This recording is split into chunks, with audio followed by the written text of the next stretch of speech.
Assalamu alaikum wa rahmatullahi ta'ala wa barakatuhu. Malam da Allah ko za mu iya sanin sunanka? Wa alaikum assalam wa rahmatullahi ta'ala wa barakatuhu. Sunana Saifullah Abdulkarim daga garin Jibiya, Katsina State. To malam kasantuwar mun ga kai dan kallo ne ko za mu iya sanin me ya fito ka? To na fito ne domin na ga abin da ke wakana tare da sanin abin da ake gudanarwa da kuma ma'anarsa da manufofinsu na wannan zagaye da ake yi.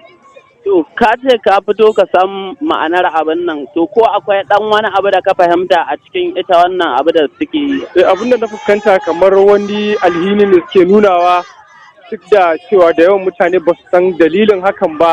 Yana da kyau a ce mutane sun yi bincike domin fahimtar me dalilin da suke aikata wannan zagaye da kuma abin da ya wakana wannan rana da mutane ke wannan zagaye, wanda wasu al'umma ne ba gaba ɗaya ba aka tare ake yi. To abu na ƙarshe da zan iya tambayar ka shine kai wane kira za ka ɗan iya yi ma al'umma akan shi wannan abin?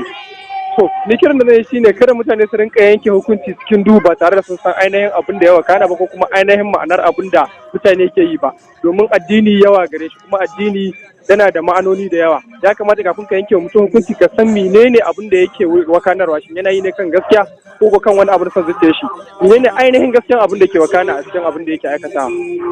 To masha Allah malam.